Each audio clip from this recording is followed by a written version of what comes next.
got it. You got it. Yeah. Oh, yeah. As kids, I remember growing up, we were just always building stuff and finding things. I mean, it's before the digital age. It was all about just creativity, building, learning, and just doing what you can with what you had. And so even though I've built things, I'm definitely not a builder. The other day, spent almost 2 hours getting this swing up. This is not going as planned. Hensley's even starting to drag a chair over here to watch me. You want to get a chair to watch me? Get a small chair at least. So in my defense, the rope's heavy. I am a wimp. I'm just gonna go ahead and say that. I'm a wimp. It doesn't make it any easier. I'm trying to get it over that right there. 2, 3, 4. Yes! I hit it right where I wanted to, but it got snagged on a branch on the other side. That's just not a good idea. I haven't climbed a tree that high in I don't know how long. So even though Hensley has given up hope on me and gone inside for what she calls a ham and pickle sandwich, I have kept pushing on. Why do you like ham and pickle sandwiches so much? Because they're crunchy. I got your swing up out there. Yeah, wow. See it? Mm-hmm. I'm gonna try it out. Here we go. Whoa! But one of our concerns with Hensley, and then now JJ, from what I saw as a child of us being outside and us creating and us building, to now, instead of creating, the trend seems to be consuming. There's kind of like a transition period of, you know, when I was really young, there was nothing digital. So you're always creating, you're always outside. That's just what you do because there's nothing else to do. To when I was like in high school and college, you had this transition to maybe gaming and maybe some more screen time, but yet really not a lot of internet. And to now where it's not even like playing video games, it's kids watching kids and adults who are playing games. So it's like, it's not just consuming, you're consuming someone who's consuming, or maybe you're consuming someone who's kind of creating with a video game, but it's just the whole shift and the trend. And because, you know, we had a choice to make with this. And one of our options was, look, we could buy a house, we could build a house, we could have a larger space to be inside with, but we intentionally wanted this space. We intentionally wanted something smaller that pushed us outside, pushed us to create, pushed us to maybe be a little different and have to think about what comes into our RV because we just don't have a lot of storage. To think about what we're buying, to think about where we spend our time. A lot of times we don't even know what we're building. But if we're just building, if we're just creating, I feel like we're growing by doing that. Just constantly asking, are we creating or are we consuming? That's not a raccoon house? No, it's a birdhouse. A birdhouse? Yeah, cool. Oh, man. They do eat people food, right? They eat people food? Yeah, but they come and eat it, and then they eat it all. That's what happens. Oh, wow. So you want me to what? Cut holes so you can get down in there and be a cat? Yeah. Go ahead, there you go. All the way through. Keep it on. Great tail. So you want me to cut holes for the eyes? Yeah. Has anybody seen the new cat? Yeah. Look, we got a pet. Look at that. He's like, What do you think, JJ? when you see kids on playgrounds, when you see Hensley, you know, some of the stuff you guys have seen or that we see on a daily basis, she is constantly creating, she is constantly building. As an adult, maybe we're bringing some of that back by living in an RV or traveling. We're bringing back that desire to explore, to create, to find new things. But with kids, all you gotta do is just keep giving them ways to do that and not put that fire out, because it's already ingrained in our kids. They want to create. They want to build. They want to explore. I just tell myself as a parent, don't put that fire out. Let her keep doing those things as much as possible.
So in addition to creating and building our own space out here, Marissa's mom, Donna, you guys have seen her in Grand Canyon, some of other places she's traveled with us to. She's out here looking at that, thinking about it right now.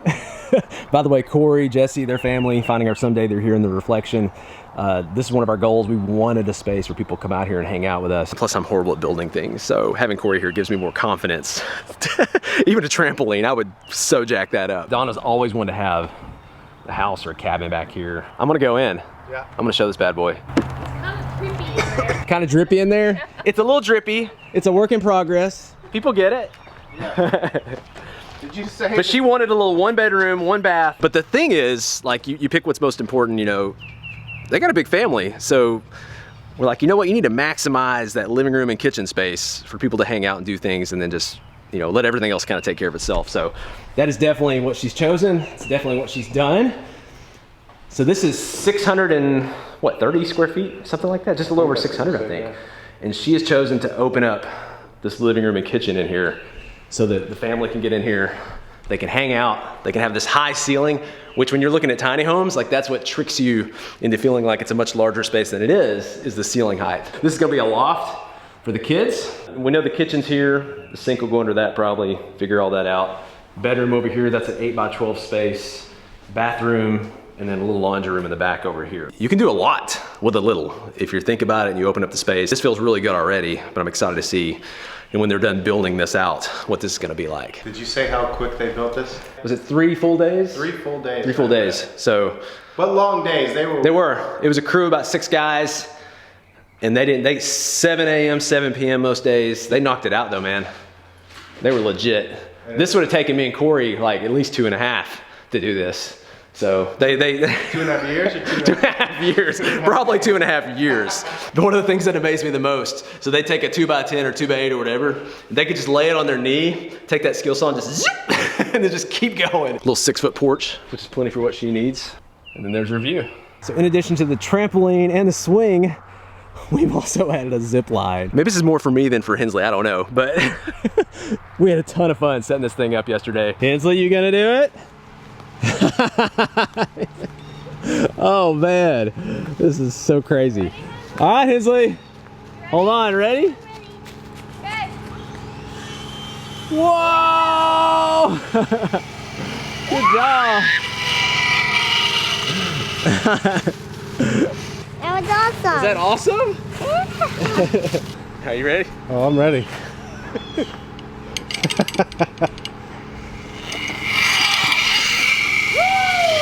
Oh yeah! Oh, you made it all the way. Oh yeah! How far is he gonna make it? That little hill right Right here? You think he's gonna hit that hill? hit the ground at all. He's not, You think it's gonna? he's not gonna hit the ground. I don't know if he's not gonna hit the ground. I believe he's not gonna hit the ground. Yeah! He's not gonna hit the ground. Oh! Oh, is it gonna be? Oh! Yes, Wow! I That is awesome. This thing's rated. What's a stick for? What are we gonna do with it? did. Mix. Oh, you're mixing with it? I thought it was for the pinatas.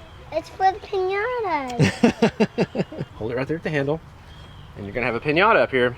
And you're gonna hit it with a stick, right? Look, you look where you're hitting. Yeah, preferably. We'll see. Do you want to practice? You practice on Mr. Corey? I was gonna say we can practice on this microphone. No, up you can here. practice on Mr. Corey. What's today? My birthday. Is it your birthday party today? Yes. Yeah. You ready to do this thing? You're welcome to my party. I appreciate that. He's starting the truck. We gotta go. You ready to go? Yes. All right, let's go.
I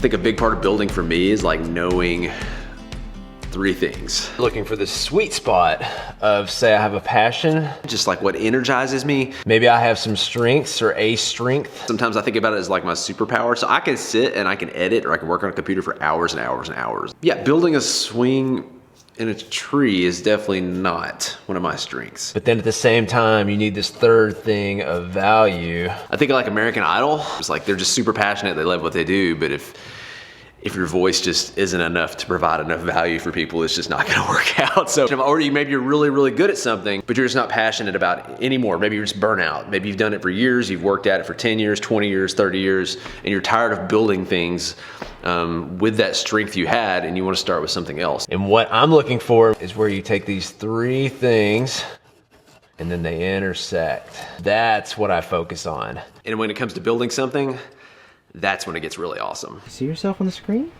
You're looking at yourself, aren't you? Huh? See that line right next to you? So we've grabbed some materials at Lowe's for a deck.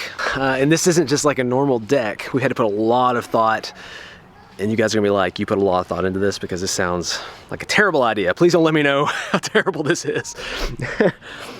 Initially I wanted to build a deck that came, if you're ever buying an Airstream, this is a mental note. I wanted to build a deck that came up right to the door so you can walk out, it feels like one continuous space. But we learned about an Airstream that I didn't know. We didn't know this until we bought the Airstream and brought it home. But when you walk into the Airstream, you're actually stepping up. And if you notice, you don't think about when you're walking in because it's natural, but this is actually very low to the ground. And when you're walking out, you take kind of a natural step.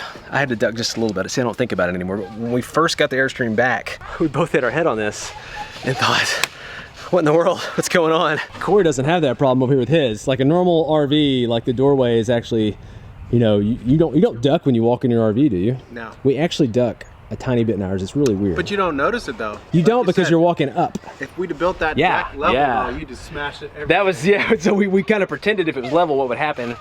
And I would just be hitting my head all the time. Some thought also has had to go into, well, how do we, this is a tight spot. We don't have a lot of room to kind of make a wide turn. These are the tire marks here. So if we build the deck flush with the Airstream, this is a giant artistic mess from Hensley, but if you build it flush with the Airstream, we're gonna catch the deck with the Airstream coming through here. So like, well, what do we do? Like, if it's a big deck, it's gonna be hard to move it around, but we debated building one small enough to move it around. What we kind of settled on, and this is Corey's idea, so if this flops or it's terrible, you can, Finding Our Someday, just check them out on YouTube and let him know. So we're hinging the deck, I think. So it's gonna be this section here. So 10 by 16. It's gonna flip up. So this is gonna flip up, in theory. We'll see how that goes.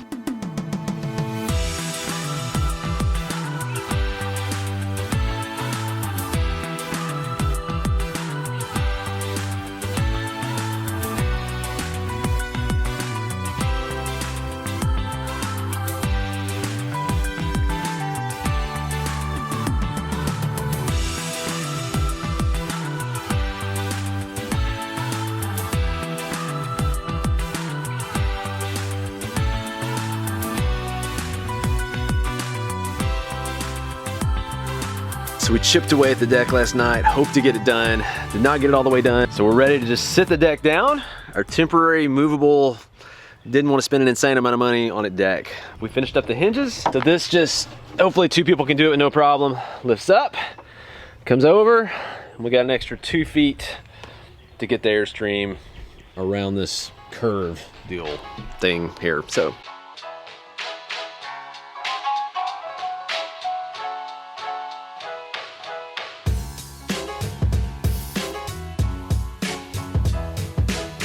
Level? Level-ish.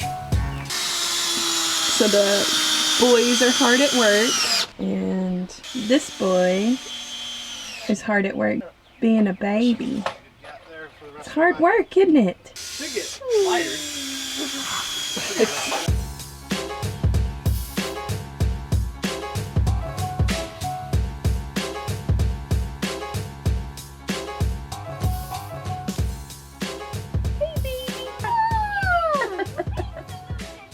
I like my baby. baby brother. Is he a keeper, or are we going to take him back? Well, if you keep him, can you give him back? I will. Oh, yeah. We meant to see a keeper for us. I don't think, hopefully she's not going to take him with her. But. Say, oh yeah, definitely. And so the deck is done. It feels like walking in and out of the Airstream feels very natural. Like it's expansion of the space. So when we started the deck, I think we had like a general plan, probably not enough detail for what we really needed, but we asked ourselves, what's the worst case? I've got $250 into this. We've got, some hours into this, had a general plan, we went for it, and we had to modify some things on the go, especially with the hinges, with the height, even with the overall dimensions of the deck. I think this is similar to what we're building as a family. I think we have a plan, a rough plan, when it comes to RVing or it comes to life, but then in the back of our mind we know, look, things could change. Or what's the worst that could happen if things do change along the way? We're not in complete control anyways. Why not just have a rough plan of how we'd maybe like for it to go, but then know that it may change from that.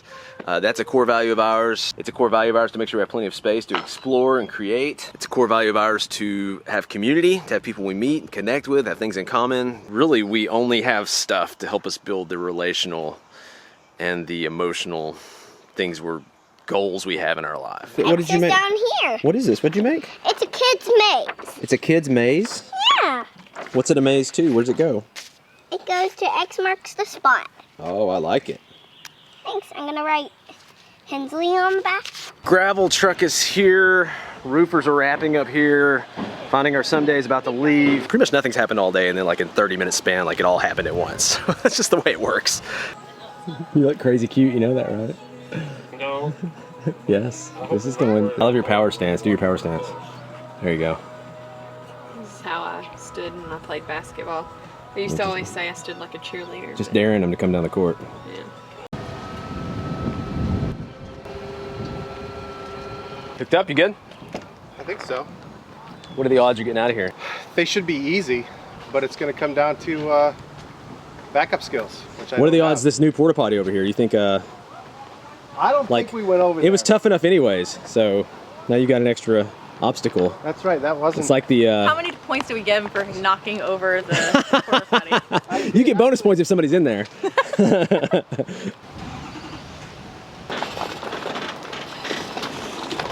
You can start cutting back around now, babe. Oh, you missed it. Missed the porta potty.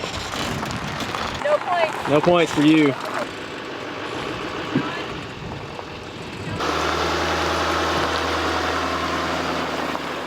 Just smells like baby. Aww.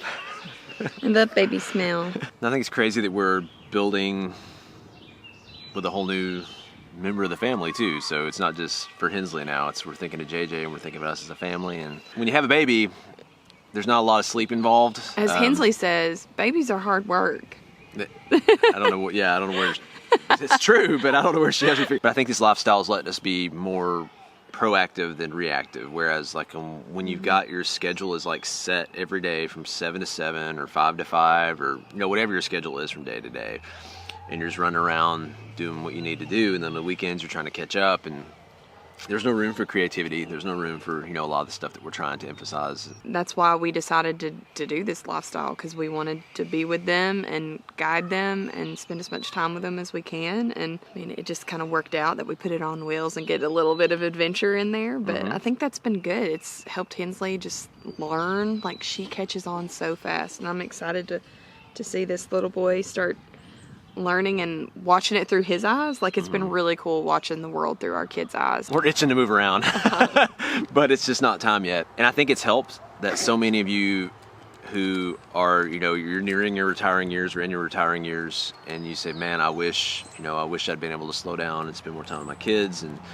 that just, for us, I think that encourages us to push through, because it is tough some days doing this, because this isn't the norm. This isn't a big place. I mean, it gets hard in there sometimes, but it's definitely not luxurious or anything. But it's so worth it. It's so worth it. It is, and you guys have really reinforced that through telling us that, and that's been really encouraging for us. Well, I've never heard anybody at the end of their life say, "I wish I would have, not spent so much time with my family." Like, I don't think that will ever be a regret of ours. Yeah, just like you're on your deathbed and you're like, bring me my iPad. I gotta hold it one more time. So it definitely is sacrifice and work doing this, but we just wanted a life of no regrets. And we've been intentional about this. We're listening to you guys. We're listening to your feedback, what you want, what you know, have been asking for. And we've had lots of people ask for these. So these are stickers. Now the hurdle with stickers is how can we print stickers, ship stickers on an as-needed basis and keep them not like 10, 15 bucks. So we had a couple of our viewers reach out and say, hey, you know, we're looking at starting a company that's printing stickers and tees and some other stuff, and we would love to print these. They may not necessarily be on demand, so maybe every week, 2 weeks, they'll be shipping these out. So when you buy one, it's not like Amazon Prime where it's gonna be there in a day or 2 days. But if you want a sticker, you can get one of these for $5. Just go to lessjunkmorejourney.com/merch, order one of those, and depending on what day of the week it is and when it comes out, within 2 weeks or less, you'll have a sticker for $5. So the company name is Ultimate Vinyl and Tees. I'll have a link to that in the description. And then the order process for this will kind of be built into our website with all the other merchandise we've got too. So thank you so much to our viewer Angel for setting that up. We're super excited to get these out. We're gonna wrap things up. We're actually gonna do a flashback to before we had this deck built. So a couple of nights ago, we were gonna go to the drive-in. Some things changed, we couldn't make it. So look, why don't we just create a drive-in here? So Hensley and some of the girls created like a little cardboard box car thing to watch it in, and we got the movie set up outside and stuff. So we're gonna wrap up with a time lapse of that. The Airstream makes for a perfect... It's neat with a projector, yeah. Yeah, you just project it on the Airstream, so built-in projector. So that's a plus. You ready to wrap up, JJ? Yeah. Hey Hensley, you want to do your "That's So Sweet" voice with JJ? Hensley's got a voice she uses A JJ just for voice. JJ. So sweet. Be gentle. Aww. We're gonna wrap things up. Until next time, I'll catch you guys later.